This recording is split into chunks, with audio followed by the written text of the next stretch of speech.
Hello मंडळी, तर आज आपण बनवले आहेत पोहे. पोहे तर तसं सर्वांनाच बनवता येतात, पण मी माझ्या पद्धतीने कसे बनवायचे ते मी तुम्हाला दाखवणार आहे. पोहे चिकट न होता अगदी मोकळे कसे करायचे हे मी तुम्हाला आज दाखवणार आहे. आणि पोह्यांची चवही भन्नाट होणार आहे. आणि आपण आज 5 माणसांसाठी पोहे बनवणार आहोत. त्यासाठी आपण पोहे घेणार आहोत 5 मूठ. 1 मूठ 1 माणसाला असे 5 मूठ आपण पोहे घेतलेले आहेत. पोहे चाळणीने छान असे चाळून घेतले आहेत. आता पोह्यांमध्ये घालण्यासाठी आपण एक बटाटा मोठा घेतलेला आहे. तो छान असे त्याचे बारीक काप करून घेतलेले आहेत. आता गॅसवर मी कढई गरम करून तेल गरम केलेलं आहे. त्याच्यात आपण शेंगदाणे छान असे खरपूस असे परतून घेऊया.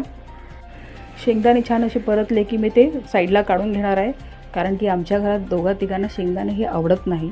त्यामुळे मी हे शेंगदाणे नंतर वरून घालणार आहे. त्यामुळे मी हे शेंगदाणे आधी काढून घेते. त्याच्यानंतर तेलात आपल्याला राई घालायची आहे. राई घातल्यानंतर छान तडतडली की त्याच्यात आपण जे बटाट्याचे काप केलेले आहेत ते घालायचे आहेत.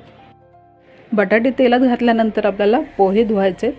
पोहे जेव्हा बटाटे घालणार तेव्हाच पोहे धुवा, म्हणजे बटाटा आणि कांदा टोमॅटो परतेपर्यंत पोहे छान भिजतात. आता बटाट्यामध्ये आपल्याला मीठ घालायचं आहे आणि फास्ट फ्लेमवर आपण छान असे परतून घ्यायचं आहे. 80% आपल्याला बटाटे छान शिजवून घ्यायचे आणि 80% आपण बटाटे शिजवून घेतलेले. आता ह्याच्यात आपल्याला कांदा, मिरची, कढीपत्ता हे सगळं घालायचं आहे. हे सगळं मी एकत्रच घातलं आहे. कांदा, मिरची, कढीपत्ता हे सगळं घातल्यानंतर छान असं परतून घेऊया. आता हा जो 20% बटाटा शिजायचा आहे तो हे कांदा आणि टोमॅटो परतत असताना तो शिजेल. त्यामुळे आपण थोडासा कच्चाच ठेवला होता बटाटा. आता आपण कांदा छान परतून घेतलेला आहे. ह्याच्यात मी हिंगही घातला आहे, पण ते मी स्किप झालं आहे माझ्याकडनं, त्यामुळे तो तुम्हाला दिसू शकला नाही. तर हिंगही घातला आहे. त्याच्यानंतर मी टोमॅटो घातला आहे. 1 टोमॅटो घेतला आहे मीडियम साईजचा. त्याच्यानंतर थोडीशी कोथिंबीर घातली आहे. त्यावर थोडीशी हळद घातली आणि छान अशी आपण परतून घेऊया.